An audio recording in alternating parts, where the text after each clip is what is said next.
Bom galera, hoje eu vou mostrar para vocês então essa Mercedes C180.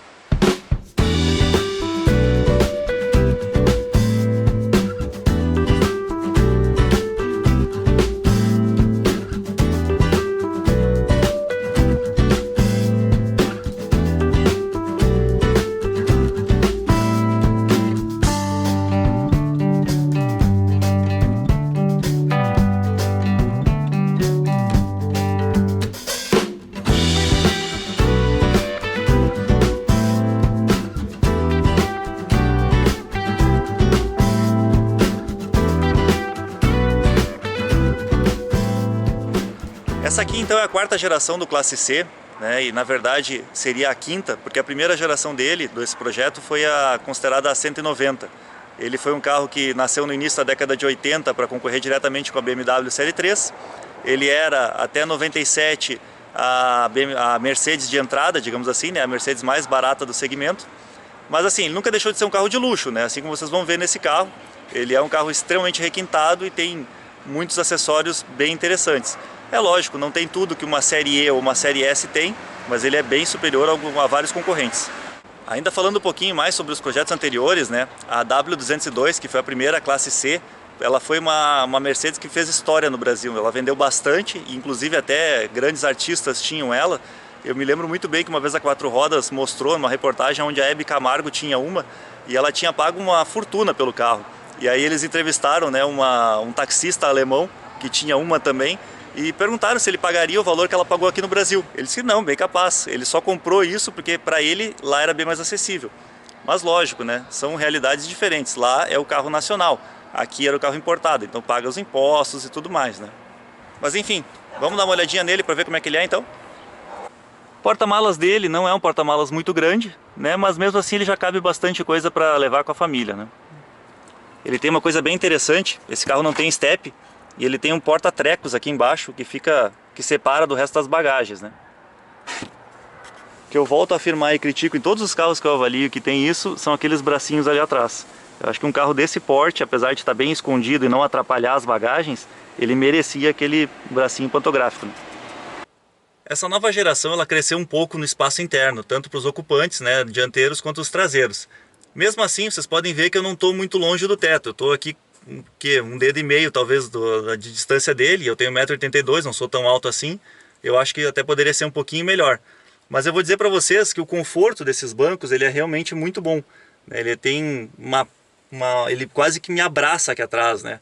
Só que assim, eu acredito realmente que isso aqui seja bom só para dois ocupantes atrás, porque aqui no meio, além de ter o problema de ter o túnel, e é um túnel bem alto, ele não é um túnel baixo, vocês podem ver que está quase na metade da minha canela aqui, ele ainda tem essa saída de ar que refrigera aqui para os ocupantes.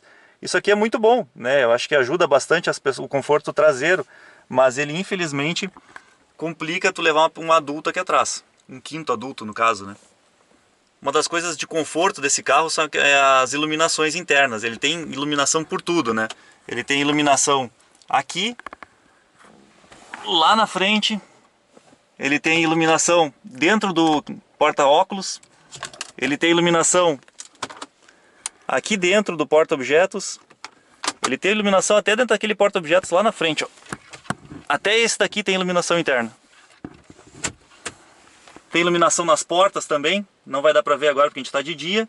E lógico, tem aquela iluminação embaixo dos espelhos que é a iluminação para ajudar na rua, né? Aqui na frente a situação já é bem diferente, né? Assim como todos os outros carros, eles priorizam o conforto para os ocupantes da frente, tanto para o motorista quanto para o passageiro. Então, esse carro é um carro que tem um acabamento que chama muito a atenção. Ele tem couro em todo o painel praticamente, né? Um acabamento com costura aparente, muito bonito, realmente muito legal. Ele tem várias partes soft touch e tal, ele tem um acabamento tipo um aço escovado assim. Então realmente o requinte interno desse carro chama muita atenção. O multimídia dele não é touchscreen, ele está todo integrado com o funcionamento do carro. Ele funciona através desse controle satélite aqui e desse outro também de girar. Nessas versões mais novas eles incorporaram isso, antigamente era só esse de baixo aqui, né? E isso é uma coisa que é meio estranho assim. A Mercedes diz que usa isso por uma questão de segurança, mas eu realmente, quem sou eu para questionar? Mas eu realmente acho que um touchscreen seria melhor. todos os comandos deles estão aqui, então. Estão tudo nos botões, ou nos botões aqui, ou aqui embaixo, ou até mesmo no comando satélite.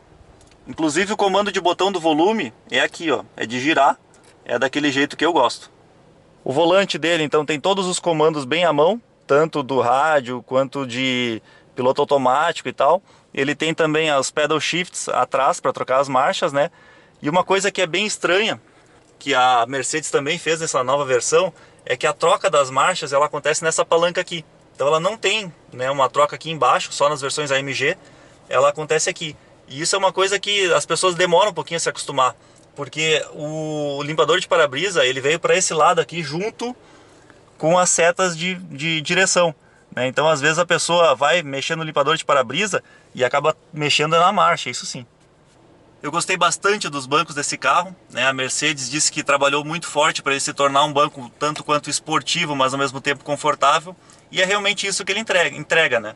Ele tem umas abas laterais que seguram o corpo para uma condução um pouco mais esportiva, mas ao mesmo tempo ele não perde o conforto para uso diário. Enfim, né? Esse é um carro, né, gente, que ele tem realmente, ele oferece bastante luxo. Lógico que não é o luxo de um Série E ou do Série S, ele não poderia ter a mesma tecnologia, até porque os outros são bem mais caros do que esse. Mas ele tem já um perfil bem diferenciado em relação à concorrência, né? Acho que a grande desvantagem de ter um Mercedes, na verdade, está no valor de revenda. Quem compra ele zero, assim como qualquer outro, perde bastante dinheiro. Mas como ele é um carro que ele tem um valor um pouco mais elevado, percentualmente ele pode até ter a mesma desvalorização dos demais. O problema é que, por ser um carro com um valor mais elevado, aí na faixa de 150, 160 mil, desvalorizar 30% é um valor bem maior do que 30% de 100 ou até de 70, né? Mas aí também tem o outro lado da história, né? Tu compra carro com 2, 3 anos de uso a um valor bem mais baixo e que não vai perder tanto assim o valor de mercado. Então talvez tu consiga economizar dinheiro. A versão 2016 desse carro, ela veio com o motor Flex Fuel, né? Então eu acho interessante isso, porque não que seja bom o motor flex, né? Na verdade, aqui no Rio Grande do Sul, praticamente a gente não usa o etanol porque ele é quase o mesmo preço da gasolina. Mas ele tem uma grande vantagem. Como esse é um motor de injeção direta, ele tem os componentes internos do sistema de injeção muito precisos e com furinho às vezes muito pequenininho. Então qualquer tipo de oxidação já tranca o sistema, estraga e as peças são caras. Quando tu bota um sistema preparado para trabalhar com etanol, mesmo que tu não use o etanol na tua vida, né, a nossa gasolina ela já tem 27% desse combustível misturado. E você sabe muito bem, melhor do que eu, né, que às vezes os nossos postos aqui tem vários outros tipos de solvente que a gente nem imagina. Então, o fato de ele ter vindo flex já significa que talvez tu tenha menos dor de cabeça com o sistema de injeção. O Latin NCAP ele ainda não testou esse carro e provavelmente nem vai testar. Isso porque o Euro NCAP já testou e segundo a classificação deles ele levou 5 estrelas, ou seja, de uma forma geral ele foi muito bem em todos os testes. E sabendo, né, que os testes do Euro NCAP são muito mais criteriosos, muito mais difíceis do que o do Latin, então pode-se ter certeza que é um carro muito seguro. Os destaques são os 7 airbags, né, que ele tem, além do de cortina, o lateral, os frontais, ele tem de joelho para o motorista. Então vocês podem ver no vídeo que a deformação da carroceria foi muito baixa. O teste de impacto lateral teve uma penetração muito pequena também. E ele também passou pelo teste do poste, que é mais severo ainda que esse de impacto lateral. Porque é como se realmente o carro batesse num poste. Uma velocidade um pouco mais baixa, mas é um carro batendo num poste que se torna quase uma faca, né? Além desses testes, ainda teve os testes de atropelamento. Então dá para ver o efeito que o impacto de um atropelamento causaria na cabeça da pessoa e também nas pernas da vítima. Então tá, galera, vamos dar uma voltinha para ver como é que ele é?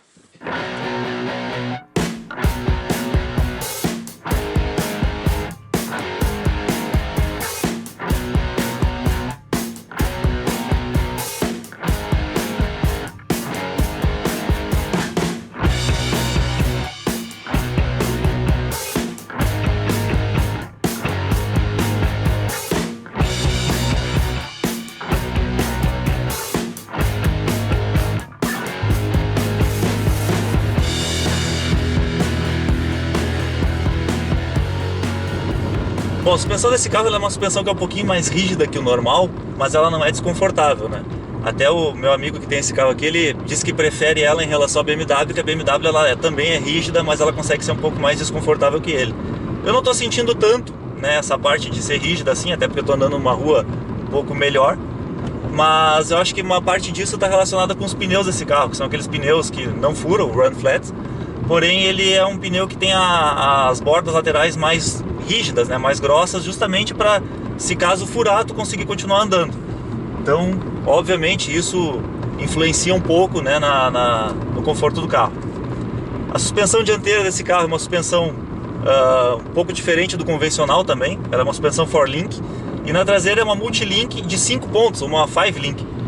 Também é um projeto patenteado da Mercedes, né? Nasceu lá no início da década de 80. E ela te dá bastante conforto e ao mesmo tempo te dá bastante estabilidade em altas velocidades, né? Claro que aqui no Brasil talvez não seja tão necessário, mas na Alemanha, que nós temos as autobahns sem limite de velocidade, uma suspensão bastante estável é extremamente necessário. Uma das grandes vantagens desse carro é o motor dele, né? O motor dele é um motor 1.6 de 156 cavalos, na verdade. E assim, apesar de parecer pequeno, ele não deixa nada a desejar. Ele é um motor que tem um ótimo desempenho na cidade, porque ele tem 25,4 kgf a partir dos 1.200 RPM, ou seja, né, começou a andar praticamente, já tem todo o torque disponível. E na estrada ele tem uma potência boa para fazer uma ultrapassagem, mesmo que esteja carregado com a família, né? Ele não, nesse ponto ele não vai te dar nenhum tipo de susto. E o melhor de tudo isso é que ele é bastante econômico. Na estrada, mesmo andando em velocidades um pouquinho mais altas, é bem comum fazer acima dos 15 km por litro, né? Em torno de 16, 17 é possível chegar. E na cidade, mesmo andando, né, no trânsito pesado, esse carro consegue fazer em torno de 11, 12 km por litro. Uma boa parte disso está relacionada com a transmissão dele de 7 velocidades, o fato, né, de ele ter o torque em baixas rotações, então ela consegue trabalhar abaixo dos 1.500 RPM uma boa parte do tempo. Mas ele também tem o sistema de start-stop, né, que ajuda bastante na questão do consumo. E andando no modo eco, o start-stop ele funciona muito rápido. Qualquer paradinha na sinaleira o carro já desliga, dá 2, 3 segundos e ele desliga. E é um start-stop que funciona muito bem, assim. Ele para aqui na sinaleira, eu só tiro o pé do freio, vou acelerar, ele já está ligado e já sai andando normal. Diferente de alguns outros que ele demora, ele tem um certo delay na hora de ligar de volta, né? Bom, esse carro tem 5 modos de condução e eu estou andando aqui no modo eco. A grande diferença para o modo Comfort, na verdade, está relacionada com o start-stop, então ele não desliga tão rápido assim quando para na sinaleira, né? Ele segura o carro ligado um pouquinho mais de tempo. E também o ar-condicionado, né? Que no modo eco ele funciona numa intensidade um pouco menor, justamente para priorizar a economia. Os outros modos, o Sport Mais e tanto o personalizado tu programa o que tu quiser, né? Mas o Sport e o Sport Mais são modos mais para quem procura mais esportividade. O Sport convencional, para quando tu quer usar numa estrada, assim, tá com um pouco mais de pressa. E o Sport Mais eu diria que é só usado mesmo quando tu quer fazer algum tipo de besteira, né? Uma coisa que é bem interessante nesse carro, né, que tem outros carros também que tem, é o limitador de velocidade. Então, para tu não ter risco de ser multado dentro da cidade, tu simplesmente seleciona aqui a velocidade que tu quer andar e ele não vai passar daquilo, né? A não ser que tu pise até o fundo. Então ele realmente desliga o limitador de velocidade e deixa tu acelerar. Isso pode acontecer em caso de uma emergência, né? Mas eu acho uma função bem interessante mesmo, porque hoje em dia, com os radares móveis espalhados por toda a cidade, isso se torna quase que obrigatório, né? Uma das coisas que eu não consigo realmente entender é por que a Mercedes ela continua insistindo em não usar o multimídia aqui com o touchpad, né? Ele não é uma tela sensível ao toque. Ela prefere usar esse sistema aqui embaixo. E uma das grandes reclamações desse sistema é que ele simplesmente estraga. Esse aqui, por exemplo, não está funcionando. Essa semana ele vai lá para trocar porque ele estragou já pela segunda vez, né? E até parece que teve um ano aí que a Mercedes andou tirando ele fora, porque justamente ele não tem uma alta confiabilidade. Nos modelos anteriores, né, no W204 ali, ele tinha só esse cursor aqui de girar. O que realmente eu não me acostumei. Eu acho que isso aqui não é uma solução muito prática, né? Dizem que depois de um tempo tu te acostuma e acaba achando normal. Mas eu acho realmente que é muito mais intuitivo tu chegar e apertar na tela os botões. Tanto que todos os outros carros da concorrência e tudo mais estão partindo para essa solução, né? Mas a Mercedes continua insistindo nesses botões físicos aqui. Não que os botões físicos do painel sejam ruins, né? Na verdade, esse monte de botão aqui eu acho até legal, mas a tela podia ser touchscreen, ela é muito mais intuitiva.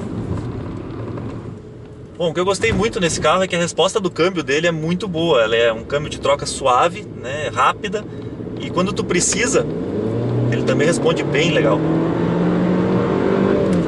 Mesmo andando no eco como a gente tá. Os freios desse carro também, até demorei um pouquinho para me acostumar com ele. São freios muito fortes. Okay? E a direção dele é uma direção elétrica que tem uma progressão bem diferente do normal. Ela é uma direção que fica pesada muito rápido, mas parada ela é extremamente suave, né? Bom, galera, eu acho que é isso. Se tiverem mais alguma dúvida ou pergunta, faça aqui embaixo nos comentários, que na medida do possível eu vou responder a todos. Valeu! Bom, se tu aguentou até o final é porque deve ter gostado do vídeo. Então não esqueça de se inscrever no meu canal. E se quiser acompanhar novidades, pode também curtir a página no Facebook e seguir ela no Instagram, né? Ali eu vou começar a postar novidades, erros de gravação e, enfim, outras curiosidades que vão acontecendo ao longo das filmagens.